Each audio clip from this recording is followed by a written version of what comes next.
Hello and welcome to Haryana study book. आज हम करेंगे हरियाणा सेट ग्रुप डी का 22 अक्टूबर 2023 का फर्स्ट शिफ्ट का पेपर। ठीक है, आइए शुरू करते हैं। पहला प्रश्न है, दर्पण अपने ऊपर पड़ने वाले प्रकाश की दिशा को परिवर्तित कर देता है। दर्पण द्वारा प्रकाश की दिशा में यह परिवर्तन क्या कहलाता है? बताइए। यह कहलाता है प्रकाश का परावर्तन, ऑप्शन 3। ठीक है, परिवर्तित शब्द से ही परावर्तन शब्द निकला है। ठीक है, चलिए नेक्स्ट क्वेश्चन देखते हैं। दूसरा क्वेश्चन है, निम्नलिखित में फर्स्ट और सेकंड को सुमेलित करें। फर्स्ट में है जीव का नाम दिया हुआ है, दूसरे में श्वसन अंग। ठीक, मनुष्य सांस लेता है फेफड़े से, सबको पता है। केंचुआ सांस लेता है त्वचा से, सबको पता है होगा ये भी।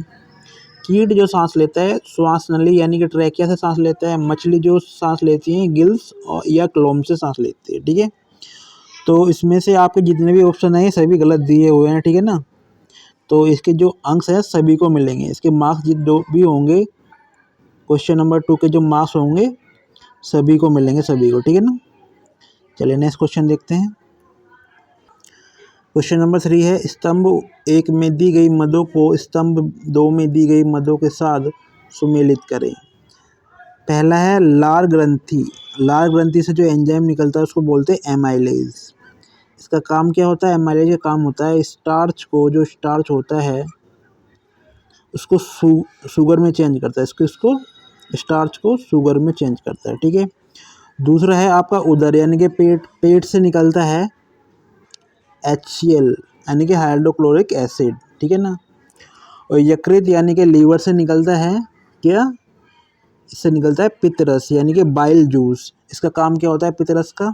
इसका काम होता है वसा का पाइसीकरण या इमल्सिफिकेशन। पाइसीकरण या इमल्सिफिकेशन, ठीक है ना, पाइसीकरण करता है वसा का बाइल जूस। ठीक है, अग्नाशय से निकलता है इंसुलिन हार्मोन। इसका काम क्या होता है इंसुलिन का? इंसुलिन का काम होता है जो ग्लूकोज होता है शरीर में खाने के बाद जो बनता है, ग्लूकोज को ग्लाइकोजन में परिवर्तित करता है, जिससे ब्लड में जो शुगर की मात्रा होती है वो नियंत्रित रहती है। ठीक है ना, ग्लूकोज को ग्लाइकोजन में परिवर्तित करता है और कहाँ पर स्टोर कर देता है? लीवर के अंदर। ठीक है, चलिए नेक्स्ट क्वेश्चन। हाँ, इसका जो राइट हो जाएगा ऑप्शन 4 इसका राइट हो जाएगा। ए का 4, बी का 3rd, सी का 1st और डी का 2nd। ठीक है, चलिए नेक्स्ट क्वेश्चन। क्वेश्चन नंबर 4, मृदा को ढीला करना और पलटने की प्रक्रिया क्या कहलाती है? ये कहलाती है ऑप्शन 4 जुताई, जिसको इंग्लिश में हम टिलिंग भी बोलते हैं, TILLING, या प्लगिंग भी बोलते हैं। ठीक है, चलिए नेक्स्ट क्वेश्चन। क्वेश्चन नंबर 5 है, दूध का पाइसीकरण क्या है?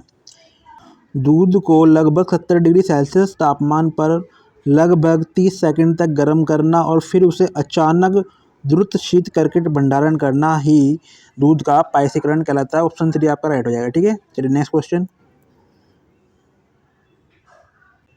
क्वेश्चन नंबर 6, कौन सा खाद्य पदार्थ आयोडीन के साथ नीला काला रंग बनाता है? ये बनाता है स्टार्च यानी कि ऑप्शन 1 राइट होगा। ठीक है, चलिए नेक्स्ट क्वेश्चन। क्वेश्चन नंबर 7, आंत्र ज्वर यानी जिसको टाइफाइड बोलते हैं किससे होता है? ये होता है ऑप्शन 1 जीवाणु यानी कि बैक्टीरिया से। कौन से जीवाणु से? ये होता है इसका नाम सोलमेनेला टाइफी नामक बैक्टीरिया होता है, टाइफी। ठीक, जिससे ये रोग होता है। ठीक है, चलिए नेक्स्ट क्वेश्चन देखते हैं।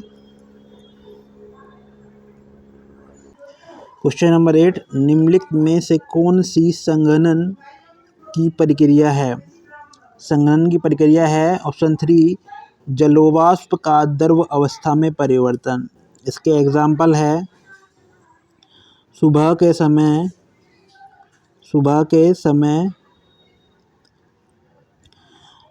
ओस की ओस की बूंदों का पड़ना, ओस की बूंदों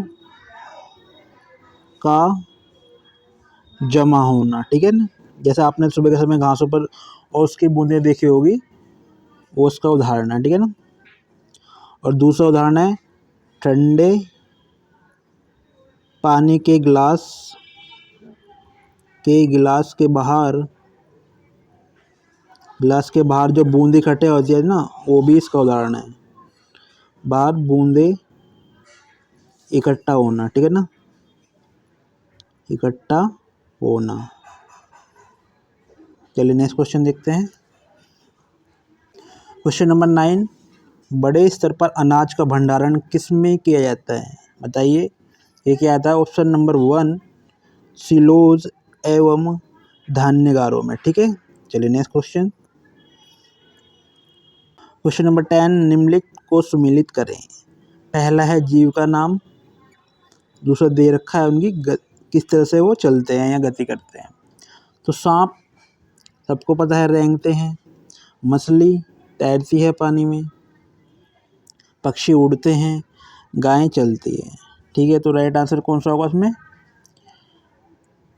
राइट आंसर होगा ए का सेकंड, और मछली तैरती है बी का फर्स्ट, और सी का फोर्थ पक्षी उड़ते हैं, और डी का थर्ड गायें चलती है, ठीक है। तो ऑप्शन 3 इसका राइट होगा। Next question.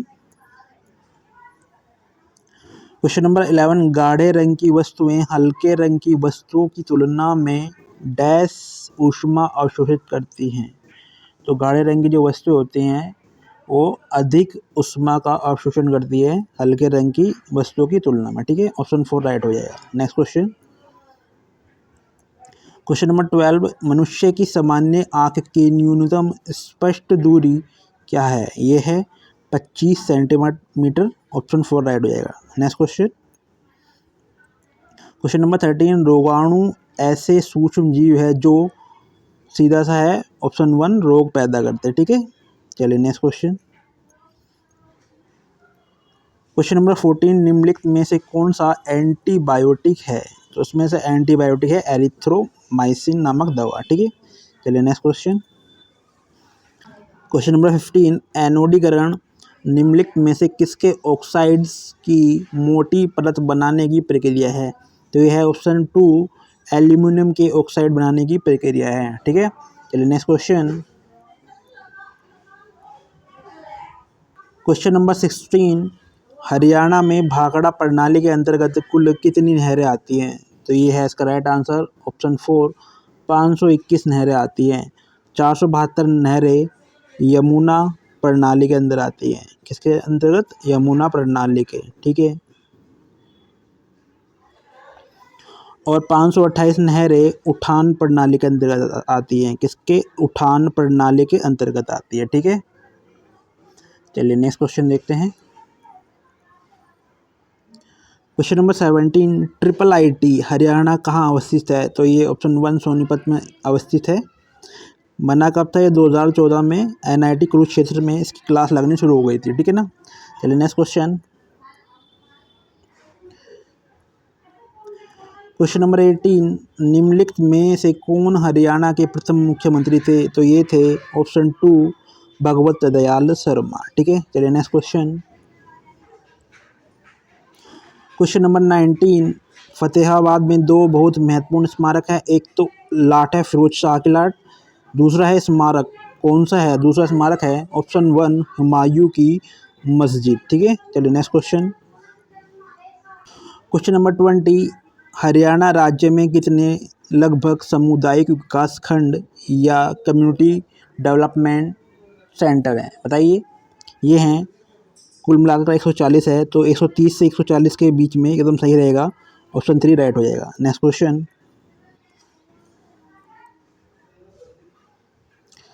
क्वेश्चन नंबर 21, निम्नलिखित कथनों पर विचार कीजिए। हरियाणा में 8 प्रशासनिक प्रभाग है। जी नहीं, हरियाणा में 8 प्रशासनिक प्रभाग नहीं है, सबको पता होगा 6 हैं, ठीक है ना। तो ये पहला गलत हो गया। दूसरा है पंचकुला हरियाणा के प्रशासनिक प्रभागों में से एक है। जी नहीं, पंचकुला कोई प्रशासनिक प्रभाग के अंतर्गत नहीं, मतलब अंतर्गत आता लेकिन है नहीं, है ना। ये आता है प्रशासनिक प्रभाग अम्बाला के अंतर्गत, ठीक है ना। यानी कि अम्बाला एक एडमिनिस्ट्रेटिव यूनिट है लेकिन पंचकुला नहीं, ठीक है ना। तो आपका बी भी गलत हो जाएगा, ठीक है ना। तो ना तो ए और ना ही बी सही है, ठीक है ना। तो ऑप्शन 3 आपका राइट हो जाएगा। चलिए नेक्स्ट क्वेश्चन देखते हैं। क्वेश्चन नंबर 22, चरखी दादरी की निम्नलिखित में से किसके साथ सीमा नहीं लगती है? तो इसकी लगती है महेंद्रगढ़ के साथ लगती है, झज्जर के साथ भी लगती है, भिवानी के साथ भी लगती है, लेकिन हिसार के साथ नहीं लगती। यानी कि राइट आंसर आपका ऑप्शन 3 हो जाएगा, ठीक है ना। चलिए next question. Question number 23, Haryana का राजकीय फूल कौन सा है? तो सबको पता होगा ऑप्शन 3 कमल है। Next question. Question number 24, Haryana में प्रधानमंत्री मुद्रा योजना, कौन सी प्रधानमंत्री मुद्रा योजना किस वर्ष शुरू की गई थी? तो सबको पता होना चाहिए, ये ऑप्शन 4 8 अप्रैल 2015 में शुरू की गई थी पूरे इंडिया के अंदर, खाली हरियाणा ही नहीं, ठीक है। चलिए next question. Question number 25, Ibrahim Lodi का मकबरा कहाँ है? तो ये है पानीपत में, सबको पता होगा। चलिए नेक्स्ट क्वेश्चन।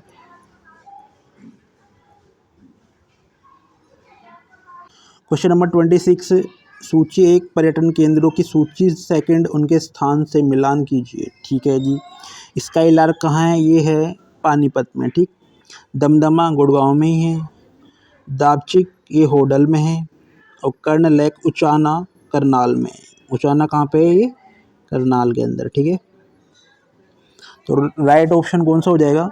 तो राइट ऑप्शन हो जाएगा आपका ए का 4th कहाँ पर है? ये रहा, और बी का 2nd, और सी का 1st, और डी का 3rd। तो यानी कि ऑप्शन 1 आपका राइट हो जाएगा। चलिए नेक्स्ट क्वेश्चन। क्वेश्चन नंबर 27, राष्ट्रीय सुरक्षा गार्ड यानी कि एनएसजी के संबंध में निम्नलिखित कथनों पर विचार कीजिए। यह एक केंद्रीय सशस्त्र पुलिस बल है, बिल्कुल ठीक है जी। यह भारत सरकार के रक्षा मंत्रालय के प्रशासनिक नियंत्रणाधीन है, ये भी ठीक है एकदम। यानी कि ए और बी दोनों सही है, ऑप्शन 2 राइट हो जाएगा। Next question. Question number 28, Haryana की कुल जनसंख्या लगभग कितनी है? तो आपको पता होगा हरियाणा की कुल जनसंख्या 2011 की जनगणना के अनुसार 2,53,51,462 है, ठीक है। तो ये किसके अंदर आएगी? ऑप्शन 1 के अंतर्गत, ठीक है। चलिए next question. Question number 29, Haryana का चेरापूंजी के रूप में किसे जाना जाता है? तो ये है ऑप्शन 2 छछरौली, जो कि यमुनानगर डिस्ट्रिक्ट के अंदर है, ठीक है। चलिए next question. Question number 30, Madhogarh का प्राचीन किला हरियाणा के किस जिले में है? तो ये है महेंद्रगढ़, ऑप्शन 3 राइट हो जाएगा। Next question. क्वेश्चन नंबर 31, सकल राज्य घरेलू उत्पाद यानी कि जीएसडीपी यानी कि ग्रोस स्टेट डोमेस्टिक प्रोडक्ट के बारे में निम्नलिखित कथनों पर विचार कीजिए। पहला है हरियाणा का जीएसडीपी बिहार के जीएसडीपी से अधिक है, बिल्कुल सही है। दूसरा है हरियाणा का जीएसडीपी उत्तराखंड के जीएसडीपी से अधिक है, ये भी सही है। यानी कि ए और बी दोनों सही है, ऑप्शन 2 इसका राइट हो जाएगा। Next question.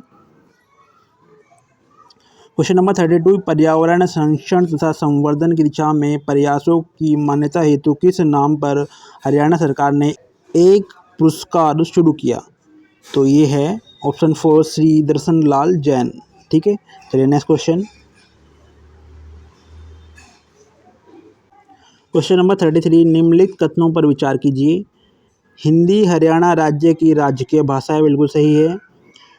वर्ष 2010 में पंजाबी को हरियाणा की राजकीय भाषा का दर्जा प्रदान किया गया, यानी कि दूसरी राजकीय भाषा, ठीक है ना। पहले तो हिंदी है, ये दूसरी राजकीय भाषा है, तो ये भी सही ही है, ठीक है ना। तो राइट आंसर होगा ए और बी दोनों, यानी कि ऑप्शन 2, ठीक है। चलिए नेक्स्ट क्वेश्चन। क्वेश्चन नंबर 34, पूर्व भारतीय क्रिकेटर वीरेंद्र सहवाग की क्रिकेट अकादमी कहाँ स्थित है? तो ये है ऑप्शन 2 झज्जर में स्थित है। चलिए next question. Question number 35, Delhi की किस दिशा में हरियाणा राज्य आच्छादित नहीं है। यानी कि दिल्ली को किस दिशा से हरियाणा नहीं घेरता, बाकी दिशाओं से घेरता है। यानी कि ये घेरता नहीं है पूर्व, दिल्ली की पूर्व दिशा में हरियाणा टच नहीं है, लेकिन दक्षिण में है, पश्चिम और उत्तर में। तो राइट आंसर आपका ऑप्शन 2 पूर्व होगा, ठीक है ना। चलिए नेक्स्ट क्वेश्चन। क्वेश्चन नंबर 36, निम्नलिखित में से कौन हरियाणा के मर्दों की पारंपरिक वेशभूषा नहीं है, पूछा है। तो देखिए, कामरी तो है, दोहड़ भी है, साफा भी, तो लेकिन सोपली नहीं है। सोपली किसकी है? ये महिलाओं की वेशभूषा है, महिलाओं, ठीक है। सोपली महिलाओं का लाल रंग की ओढ़नी है, महिलाओं की लाल रंग की ओढ़नी, ठीक है ना।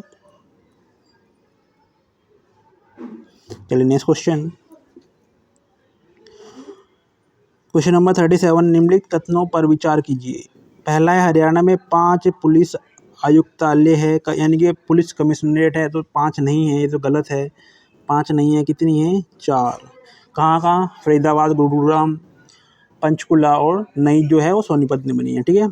फरीदाबाद में पुलिस आयुक्तालय स्थित है, जी हाँ बिल्कुल है, यानी केवल बी ही सही है, ऑप्शन 1 राइट होगा। Next question. क्वेश्चन नंबर 38, ब्रह्म सरोवर कहाँ स्थित है? ब्रह्म सरोवर है ऑप्शन 2 कुरुक्षेत्र में स्थित है। Next question. क्वेश्चन नंबर 39, प्रसिद्ध खिलाड़ी योगेश्वर दत्त किस खेल से संबंधित है? तो ये है ऑप्शन 2 कुश्ती से संबंधित है। ये सोनीपत के भैंसवाल के रहने वाले हैं, ठीक है। 2012 में, जो 2012 लंदन ओलंपिक हुआ था, लंदन ओलंपिक में इन्होंने कौन सा पदक जीता था बताइए? ये जीता था इन्होंने कांस्य पदक, ठीक है। चलिए नेक्स्ट क्वेश्चन। क्वेश्चन नंबर 40, नृत्य शैली लूर में लूर शब्द का अर्थ क्या है? तो इसका अर्थ है ऑप्शन 4 बालिका। Next question. अब मैथ शुरू हो गया है। क्वेश्चन नंबर 41, 20% और 10% के 2 कार्बनिक बट्टों के तुल्य एकल बुट्टा क्या होगा, ये पूछा है। तो आपको पता होगा, बट्टा हमेशा अंकित मूल्य पर कटता है, ठीक है ना। तो मान लेते हैं, माना अंकित मूल्य कितना? माना अंकित मूल्य 100 रुपये, ठीक है। अब 2 बट्टे लगेंगे इस पर, एक तो 20% का, यानी कि 100 माइनस 20 कर देंगे आप, अपोन में 100, ये आपका आईपी यानी कि अंकित मूल्य है। और फिर दूसरा बट्टा लगा, 100 में से गया 10 बट्टे में 100, ठीक है, ऐसे कर लिखते हैं ना। तो ये होगा आपका 100 से गया 100, ठीक, यहाँ पे अच्छा 80 बटे 100 और ऊपर बचा 90, यहाँ पर 100, यहाँ से 2 जीरो से ये कट गए, ठीक है ना, ठीक। और ये बता 72 अपोन 100, 72 ओपन 100 को हम लिख देंगे कितना? 72%, ठीक है। लेकिन हमें इसका तुल्य एकल बट्टा निकालना है, यानी एक बट्टा इन दोनों को मिलाकर जो तुल्य एकल बट्टा होगा वो निकाल लेंगे। तो कैसे निकालेंगे? 100 में से जो हमारा आया है परसेंट माइनस 72, उसको घटा देंगे, तो ये आ जाएगा 10 में से 2 गया 8 और 9 में से 7 गया 2, यानी कि ऑप्शन 2 28% आंसर होगा, ठीक है। चलिए नेक्स्ट क्वेश्चन।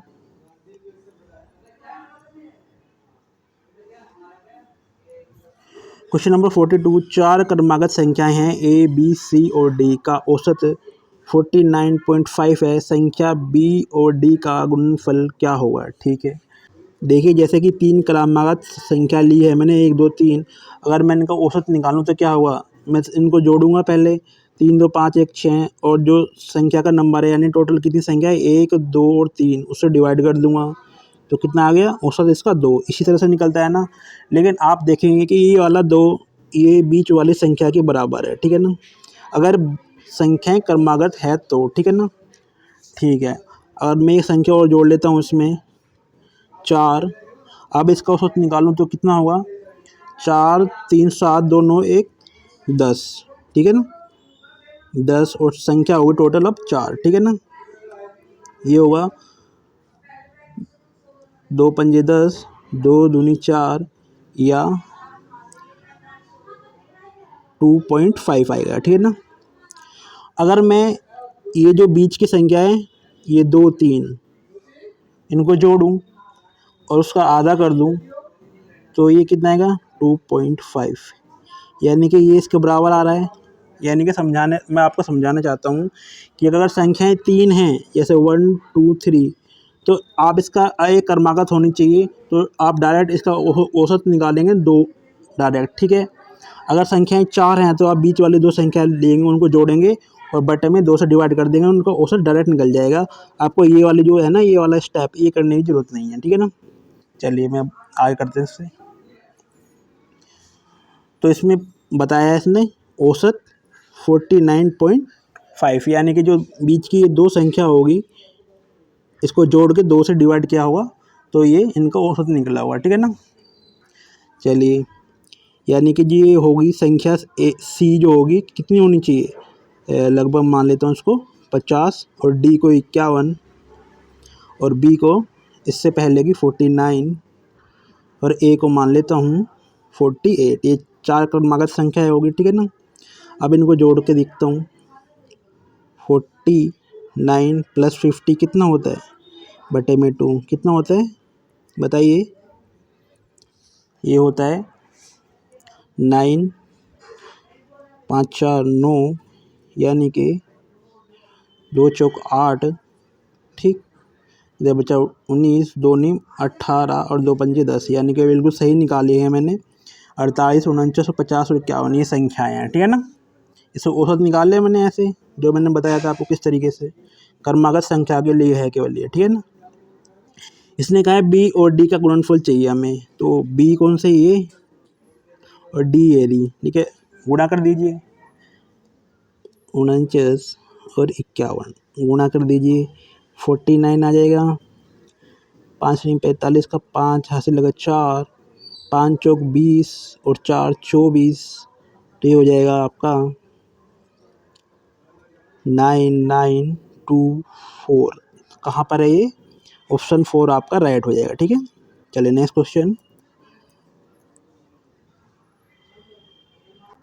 क्वेश्चन नंबर 43, रुपये 8,000 की राशि 5% वार्षिक चक्रवृद्धि ब्याज पर कितने वर्षों में रुपये 9,261 हो जाएगी, जबकि ब्याज वार्षिक संयोजित है। चलिए करते हैं। 5% जो है आर आपका, इसको हम लिख सकते हैं 5/100, प्रतिशत हट जाएगा, ठीक है। तो कितना हो जाएगा 5 × 5, यानी कि 1/20 के बराबर हो गया, ठीक है ना, 5%, ठीक है। अब देखते हैं कितने वर्षों में हुई है राशि इतनी। पहला वर्ष इधर लिखते हैं, दूसरा इधर, और तीसरा, चलो आगे देखते रहेंगे। तो हम क्या करते हैं, जो आपकी जो राशि यानी कि मूलधन है, उसको जो ये निकाला है 1/20 जो जितना भी निकला है उससे मल्टीप्लाई करेंगे, ठीक है ना। करते हैं 8,000 इंटू 1/20, ये सबसे साधारण तरीका है चक्रवृद्धि ब्याज निकालने का, ठीक है ना। 0 से 0 गया, 2 चौक 8, यानी कि 400, यानी कि पहले वर्ष का जो ब्याज है 400, ठीक है ना। सेकंड वर्ष में भी ये तो आएगा ही 400, लेकिन जो ऊपर वाला जो 400 है इसका भी चक्रवृद्धि ब्याज लगकर इधर जमा हो जाएगा, ठीक है ना। यानी कि 400 को फिर ये जो निकाला 1/20 से फिर मल्टीप्लाई करेंगे, यानी कि 0 से 0 है, यानी कि 20, ये 20 आ गया, ठीक है ना। ठीक, अच्छा ब्याज कितना बना ये 8,000 बन गया है टोटल। मूलधन पहले 8,000 था, मिश्रधन हो गया है 9,261, तो घटा लेते हैं, तो टोटल मिला के हो गया आपका 9,261 में से 8,000 घटाएंगे तो कितना होगा 1,261, सीधा सीधा ब्याज हो गया ना। चलिए अभी कितना बैठा है 4 400 800 820, चलो तीसरा वर्ष भी निकाल लेते हैं। तीसरे वर्ष में भी 400 तो ऐसे ही रहेगा ये, ठीक है ना। अब इन टोटल का ब्याज लग कर इधर आएगा, यानी कि इन दोनों को जोड़कर 1/20 से गुणा करेंगे और इधर लिख देंगे, यानी कि 800 को 1/20 से गुणा करेंगे तो कितना आएगा 800 को भी ऐसे ही मल्टीप्लाई करेंगे 1/20 से, तो कितना हो गया जीरो से जीरो गया, 2 चौक 8 यानी कि 40। कितना हो गया 40। तो 40 लिखेंगे इधर, और ऐसे ही 20 को 1/20 से गुणा करेंगे तो सीधा सीधा 1 आ जाएगा, है ना। सबको जोड़ लेंगे, 4 4 8 4 12 यानी कि 1200, तो यही हो गया। और ये हो गया 60, और ये हो गया 1 यानी कि 1261 आ गया आपका। लेकिन कितने वर्षों में आया है? पहला वर्ष, दूसरा, तीसरा, यानी कि 3 वर्षों में आया है। तो राइट आंसर आपको होगा ऑप्शन 1 3 ईयर, ठीक है ना, यही पूछा है ईयर। चलिए नेक्स्ट क्वेश्चन देखते हैं। क्वेश्चन नंबर 44, 5 अंकीय सबसे छोटी संख्या जो 12 15 और 18 से विभाजित होगी वह कौन सी है ऑप्शन में से? इनकी गुणनखंड कर लेते हैं। 2 3 4 3 12, ठीक। और 15 का क्या होगा? 3 पंजे 15। इधर 18 क्या होगा? 2 3 6 3 18। अब इसका HCF निकाल लेंगे तीनों का। तो HCF क्या होगा इसका? इधर 3 है हाईएस्ट कॉमन फैक्टर, इधर 3 और इधर 3, यानी मैक्सिमम जो हाईएस्ट कॉमन है इसमें 3 है, यानी कि इनके जो HCF है वो हो गया 3। कहने का मतलब जब जो संख्या दी गई संख्याओं से विभाजित हो रही है तो वो उनके HCF यानी कि 3 से भी विभाजित होगी। तो देखेंगे हम ऑप्शन में से कौन सी संख्या 3 से विभाजित हो रही है, ठीक है ना, और वो सबसे छोटी भी होनी चाहिए ऑप्शन के अंदर, ठीक है ना।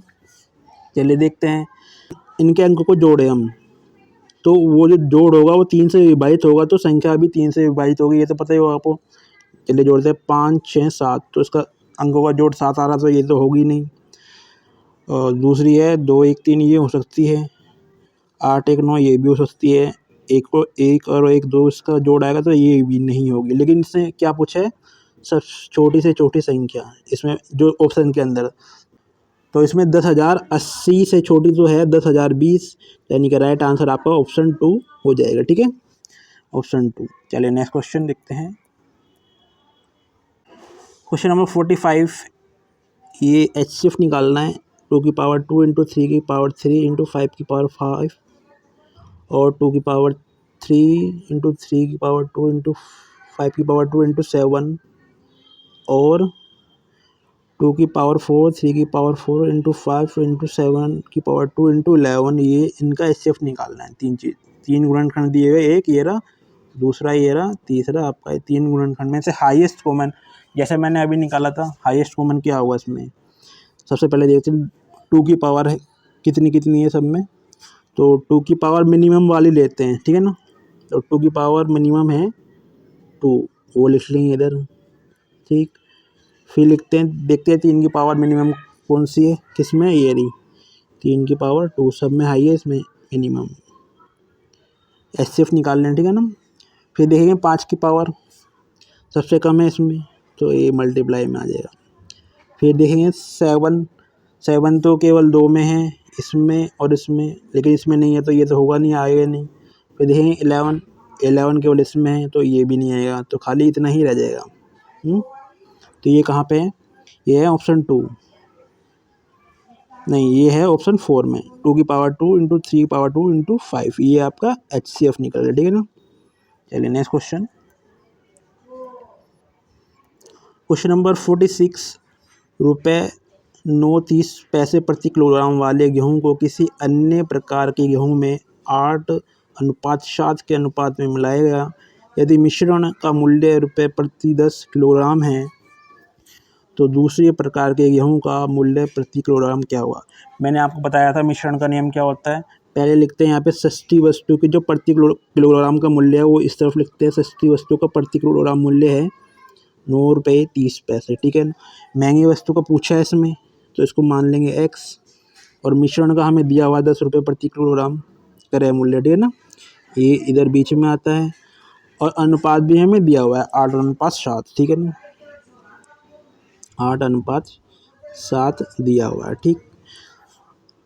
हम जो बड़ी वाली जो महंगी वस्तु होती थी उसमें से मिश्रण का जो क्रय मूल्य था प्रति किलोग्राम का उसको अगर डाल देते थे तो क्या आता था? इधर की जो लेफ्ट साइड की, और 10 में से 9.30 को घटाएंगे तो राइट वाली संख्या आ जाएगी, यानी कि 7, ठीक है ना।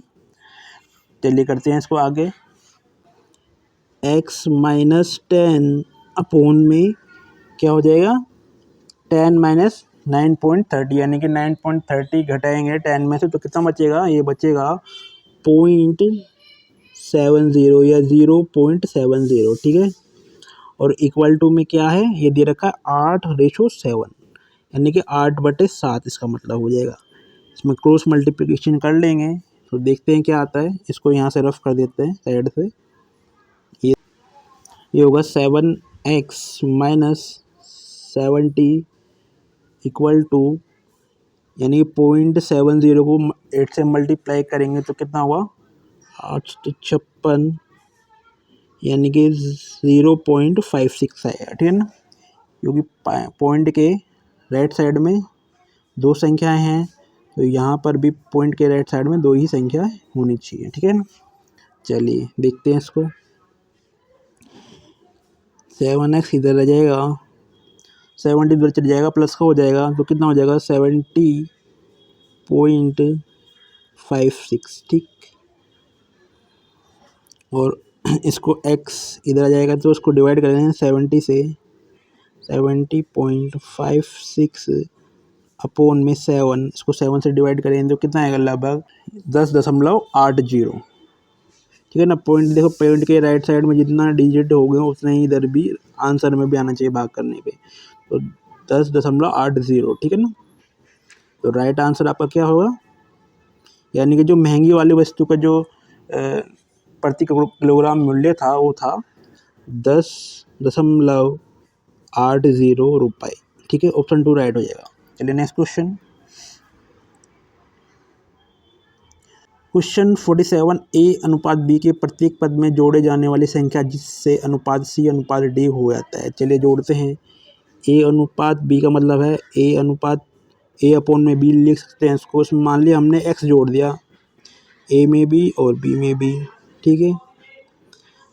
और आ गया क्या अनुपात आया, सी अनुपात डी, ठीक। हमें पता करना है ये क्या जोड़ा हमने एक्स, ठीक है। तो क्रॉस मल्टीप्लिकेशन करेंगे, ठीक है। तो ये क्या हो जाएगा A D plus X D equal to C B plus C X, ठीक, ठीक है। तो x को इस तरफ ले जाएंगे राइट साइड में, एक्स डी को सी एक्स के पास, ये हो जाएगा x कॉमन में इधर आ जाएगा और ठीक है c माइनस डी, और जो ये सी बी आया है उसको इधर ले जाएंगे A D minus C B, और ये जो आया सी माइनस डी अपॉन में चले जाएगा इस तरफ, ठीक है ना। यानी x इक्वल टू ये आ जाएगा आपका इधर में c माइनस डी, ठीक है ना। ये टोटल आ जाएगा। तो ये कहाँ पे है देखिए, A D minus B C या C B C minus D, यानी कि ऑप्शन सी आपका राइट हो जाएगा, ठीक है ना। Next question. क्वेश्चन नंबर 48, किसी राशि को 3:5 के अनुपात में विभाजित किया है। यदि बड़ा भाग ₹75 है तो राशि पूछिए, ठीक है। 3:5 में विभाजित किया है, ठीक है ना। तो इसको पूर्ण संख्या बनाने के लिए मैंने आपको बताया था x से मल्टीप्लाई करें, यानी 3x और 5x है माना हमने संख्या दोनों, ठीक है। और जो बड़ी वाली संख्या है वो किसके बराबर है, ₹75 के बराबर। तो x इक्वल टू क्या हो गया 15 ना, ठीक। x इक्वल टू 15 हो गया तो 3x कितना हो गया 15 3 45, ठीक। तो 45 और 75 कितने हो गए बताइए, ये हो गया 5 5 10 0 से लगे 7 12 यानी कि 120, कितना हो गया 120 राइट आंसर है, यानी कि ऑप्शन 4 राइट आंसर आपका, ठीक है। चलिए नेक्स्ट क्वेश्चन। क्वेश्चन नंबर 49, यदि x जो है 0 से बड़ा और 1 से छोटा है तो निम्न में से बड़ी संख्या कौन सी है ऑप्शन में से। तो मान लेते हैं हम x बराबर 1/2 यानी कि 0.5, जो 0 से बड़ा 1 से छोटा है, ठीक है। तो पहला देखते हैं x स्क्वायर करके कितना हो गया 1/2 का स्क्वायर कर देते हैं तो ये क्या हो गया 1/4, चलो। और इधर कर देते हैं 1/x यानी कि 1/1/2, ये कितना हो जाएगा ये हो जाएगा 2, ठीक है। फिर आगे 1/x² यानी कि 1/1/2 का स्क्वायर यानी कि 1/4 हो जाएगा, ठीक है, यानी कि 4 आ जाएगा, ठीक है ना। ऐसे ही x तो हमने माना था 1/2, तो इसमें पूछा है बड़ी से बड़ी संख्या, तो बड़ी से बड़ी संख्या किस में से आ रही है, ये आ रही है 4।